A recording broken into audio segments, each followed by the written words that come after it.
Hi, I'm Professor Tina Good, and this brief video is going to give a little bit of framework for what we call the art of rhetoric.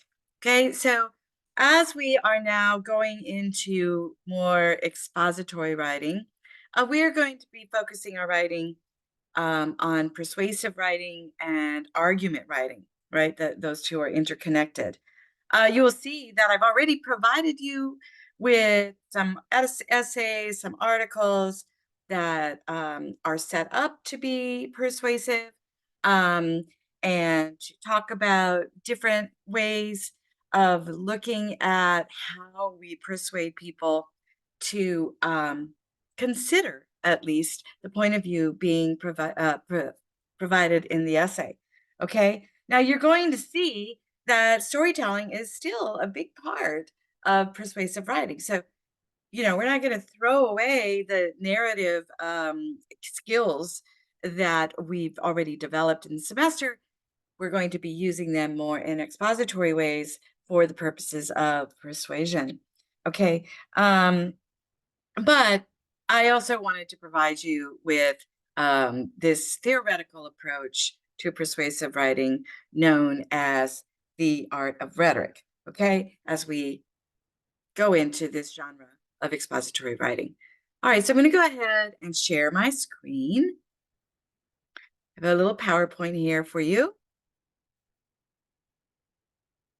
Okay, so the art of rhetoric, listen, this has been around for centuries. It goes all the way back to ancient Greece, ancient Rome, with Aristotle, with Cicero, even a little bit, Plato, Socrates. I mean, all of this stuff has been around. Really, it is kind of a basis for democracy. It's a basis for our justice system. And some would argue that, it is a basis for capitalist society. Okay, this idea of rhetoric, this idea of persuasion. Okay, so, what is rhetoric? And by the way, this is also a rhetorical device, right? And that is to define your terms, right? So when you're writing expository writing, don't just throw out terms and think that everybody knows exactly what you're talking about, right? Go ahead and define your terms in a way that sets up your essay. So rhetoric is sort of the art of persuasion, right? It's kind of known as using language for the purposes of persuasion, whether it's performed orally, like in a speech, right? Or if it's done in written communication. Now, oral communication has some things that benefit persuasion that written communication doesn't have, right? Because oral communication, you can have inflection, you can have facial expressions, you can, wave your hands. Um, and so, some things that we talk about orally can be much more persuasive in the way that we connect with our audience. But written communication also has elements of persuasion that are not so good in oral communication, right? Because written communication can really provide, facts. It can provide statistics, right? It can provide tables of information, right? That you just can't do really too much in oral communication because your audience is going to get bored, right? Yes, you blend those like I'm doing here where I'm giving you, an oral presentation, but I'm also giving you a written PowerPoint. So those things can be blended now, but just keep those things in mind, right? What works in oral might not always work in written. What works in written might not always work in oral. Okay. So when we talk about communication, what are we talking about? I mean, this is the thing, right? Everybody always says like, oh, you got to communicate. You should communicate better, da, da, da. But what does that mean? What does it mean to have better communication? Okay. So the fundamentals of communication are this, right? You have your speaker or your writer, right? They're the ones presenting the content, right? The message. Okay. And then who it's being presented to, the audience. So in rhetoric, we think about like, well, which is most important? And this has morphed over the years, right? It used to be back in ancient Greece, it was the speaker. Speaker was most important. Um, and then later on in the 18th century, the message became the most important thing. It didn't really matter about the speaker or the audience, it was the message. But today, in today's world, at least in Western culture, it's actually the audience that's most important when we're talking about persuasion, right? So we have to kind of understand what our audience needs from us in order for them to be able to receive our message. Okay, so audience then. What is our audience? Well, when we think about audience, we can think about it in these three ways. One, those who disagree with you. Okay. Those who disagree with you, they're not going to be your audience. Okay. If they disagree and they've already made up their mind and they know what's going on, they're not going to be your audience. So some people think like, oh, we're going to persuade those who disagree. No, no, that's not going to happen. But there's those who agree. Well, you think like, oh, well, we don't need to, focus on them because they already agree with us.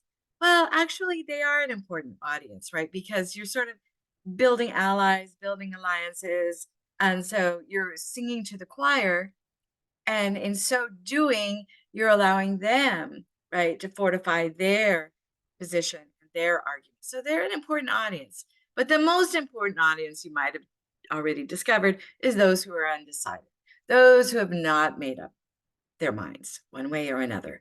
And so now by presenting them the information that you're presenting them in a persuasive way, right? Um, they become your target audience. So think about that when you're identifying who your audience is going to be for your essay. Okay. We think about it as your primary audience. Who exactly are you writing your essay for? And it can't be everyone. You're like, oh, just, everybody. No, that doesn't work. Right. So think about like, are you writing for your peers? Right? Are you writing for mothers? Are you writing for business owners? Are you writing for, teenagers? Who are you trying to persuade of what? And what are their characteristics? Really sort of identify who they are. I'll tell you something. When I was writing my dissertation, I actually wrote my dissertation for a particular professor. I had a particular professor in mind who was not completely convinced of what I was presenting in my dissertation. And that helped me form my argument, form the basis of my research, right? So you can even narrow it down that much in your mind, right? So that you understand who you're trying to persuade of what. Now, this idea of understanding our audience's perspective is a skill that we've kind of lost a little bit, right? And it's nobody's fault. I think it's the result of social media, the pandemic and isolation, and so we have to kind of get those skills back of understanding other people's perspectives, right? That was a part of the anti-fragility message also, right? If you want to become smarter, if you want to become more sociable, making you more anti-fragile, you have to be able to look at other people's perspectives, right? Without judgment, but just understand what they are. Okay. So here's some ways to begin to do this. Think about what are the possible or probable goals of your target audience, of your primary audience? What are their biases, right? What do you think they likely know about your topic, right? What do you think they already know? If they don't know much, then you have to kind of start at the beginning. Can't launch into a complex argument if they don't understand the basics. And what do they need from you to be persuaded, right? How do you connect to them so that they will hear your message? Now, those who disagree, they're probably not even going to read your essay, right? So you're going to look at those who are undecided in your particular target group and go like, what do they need from me? What information? What stories, what ways can I connect with them so that they will hear my message? In doing so, we think about this rhetoric. Rhetoric gives us three different principles. You've probably heard of these before: ethos, pathos, and logos. All right. So ethos used to be the most important thing, as I said, right? The speaker or the writer was the most important thing. And so it was very important that the speaker or the writer establish credibility with the audience. Okay. It is still important. Maybe not as important as back in the day, but it is still important, right? And so how do you do that? We're going to talk about that. Pathos is appealing to the emotions of your audience, right? So going to their emotions to bring them over to your point of view. And then logos is using reason, right? Using reason, appealing to their logic, right? To bring them over to your side. Now, these it draws a hard line between pathos and logos, and I don't think that's true, right? I think that you can reason through your emotions, and you use emotions to do your reasoning. So I don't think it's quite that hard of a line, but it's a framework to think about as we are doing our writing. All right, so ethos. Way to establish your ethos is, first of all, if you're an expert in the area, if you have had a lot of experience in this matter, then you want to somehow demonstrate that. And you can do so right through telling stories, or, you know, um, sort of like making your credentials clear. But what if you don't have, right? Many of you probably don't have that. Um, what is You can show your passion for the subject matter, right? Why do you care? Show that you care and why it's important to you, right? And people, if you have passion for it, then they'll at least listen to you, right?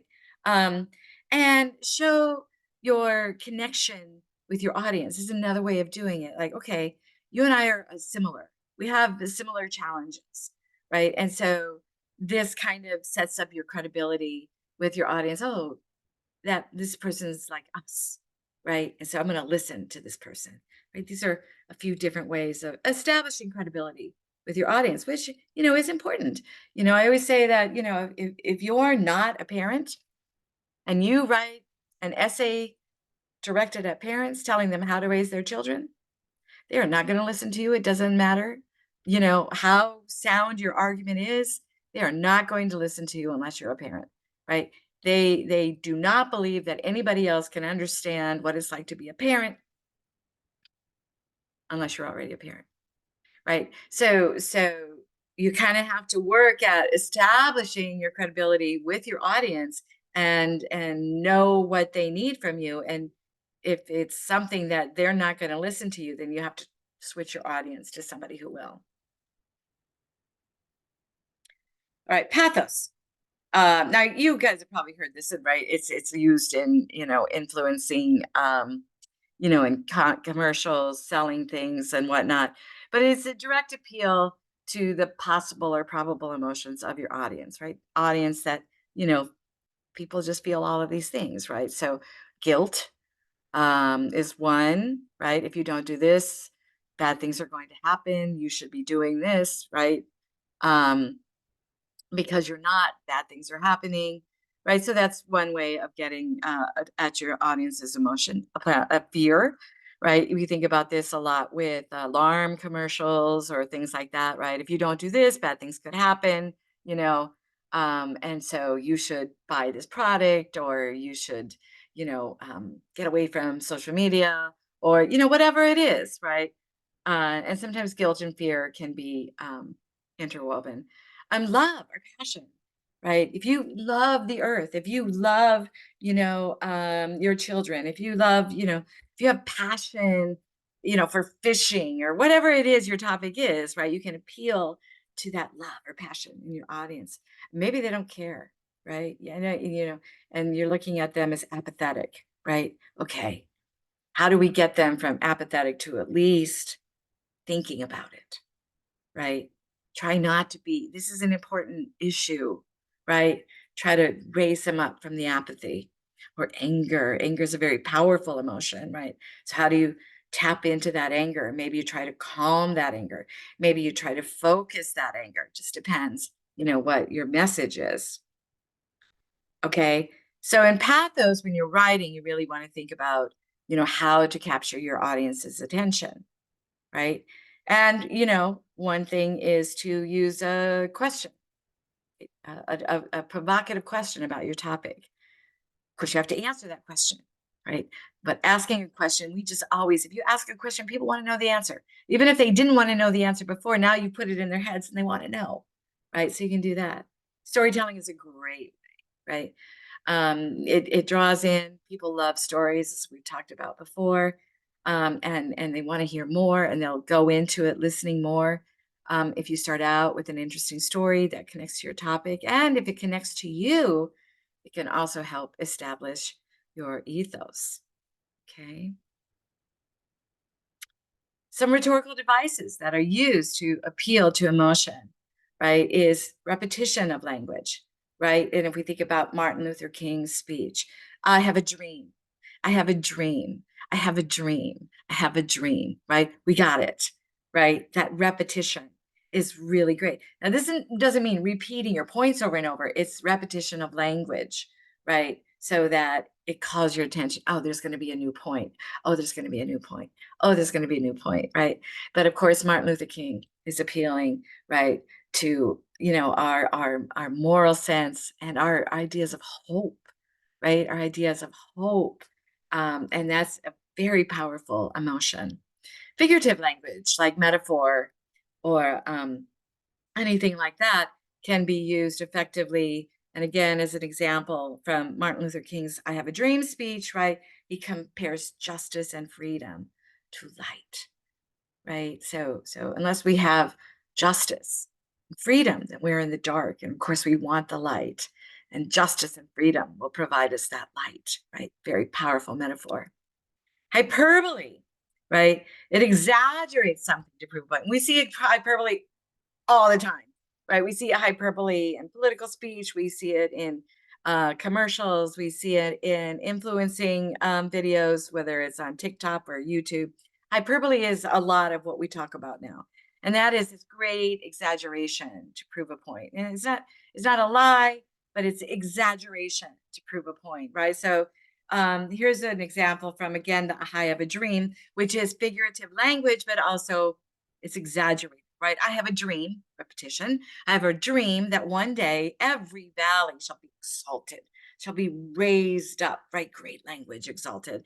And every hill and mountain shall be made low. Valleys are raised up, mountains are low. The rough places will be made plain, and the crooked places will be made low. Now, none of that's ever going to happen, right? But what if? Right? What if everything was made equal? What if all the races were made equal? What if all the classes were made equal? What if all the genders were made equal? Right? In this idea of freedom and justice. Okay. And so there's this exaggeration. Like, what if everything was just, we didn't have to climb, we didn't have to go down into valleys? What if that were our world? That's never going to be. Imagine, right? Maybe it's a goal to shoot for. Chiasmus, right? Um, this is rearranging words for effect. So you break up the syntax of a usual sentence, right? Think of Kennedy's speech, ask not what you can do for your country, right? He's not saying don't ask what you can do for your country. He's like, ask not, right? It brings your attention to the sentence with some focus. And then there's this other word, I'm not going to, don't worry about knowing the word, but it's eutrepismus. And what I want you to pay attention to, because this is important in expository writing, is presenting an argument through a numbered list of facts and points, right? So point one, point two, point three, right?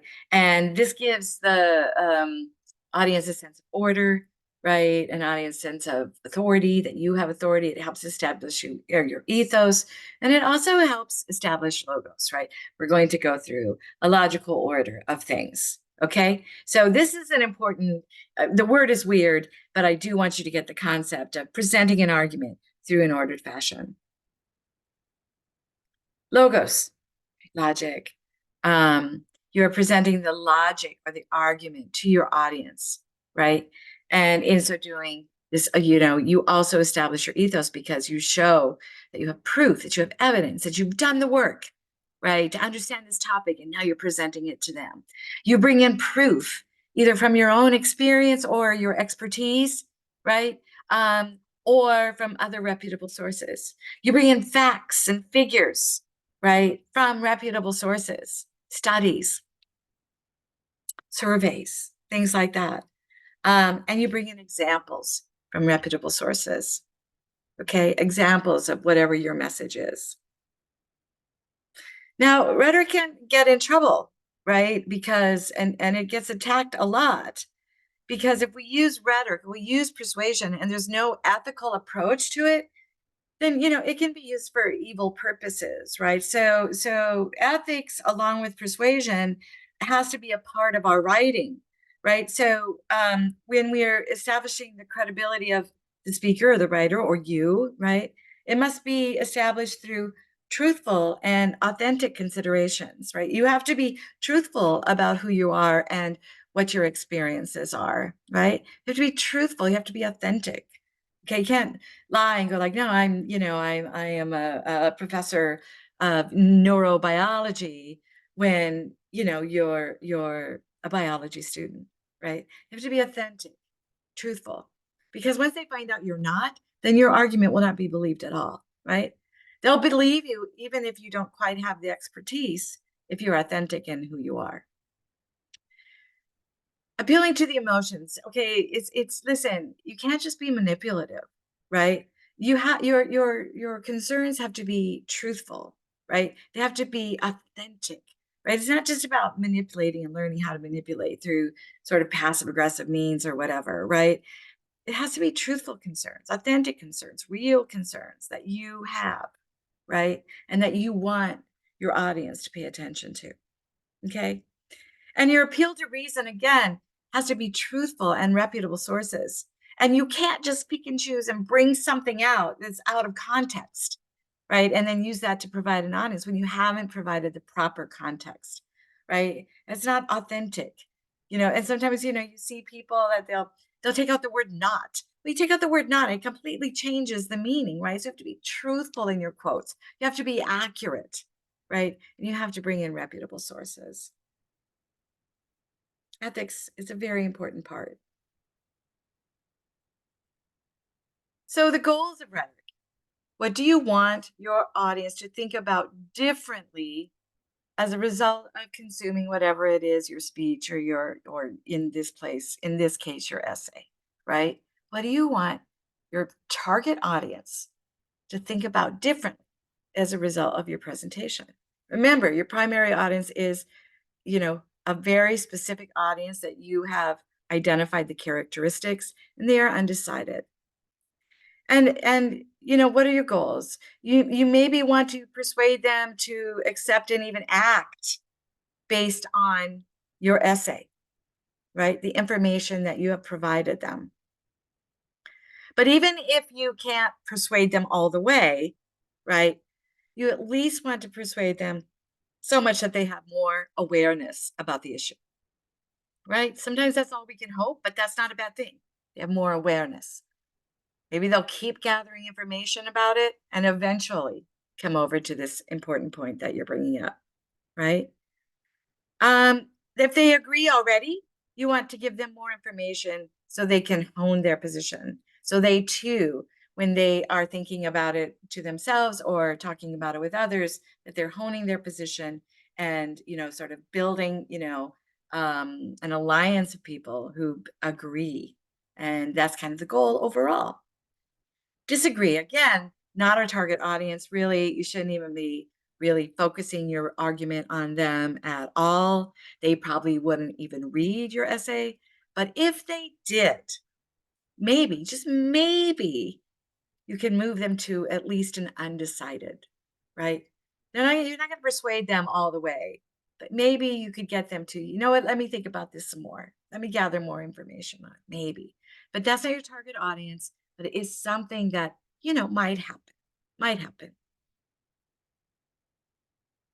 And finally, rhetoric is critical thought, right? So as you practice writing essays in this way, using, understanding, you as a speaker, your content, your audience, how to appeal to your audience, how to bring in your audience's your points to your essay to persuade your audience.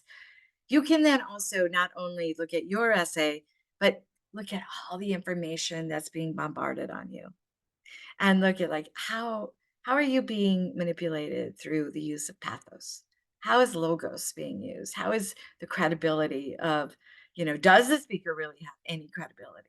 Right? I mean, and just because they're famous doesn't mean they have credibility in the area that they're talking about, right? It's because they're a star doesn't mean that they have, you know, the authority. They might have passion about it, but it doesn't mean that they're an expert in it, right? So use rhetoric as critical thought as you are being bombarded with all this information from all these multiple sources. Indeed, use it when you are looking at the essays that we are talking about in this class. Okay, so I want you to be sure that you understand the principles of rhetoric, try to apply them in the essays coming up, have them in mind, and we'll keep talking about this as the class proceeds and you develop your skills at expository writing. Okay, I hope that you have found this video useful, and we will be continuing to talk about this throughout the semester. Okay, have a great day.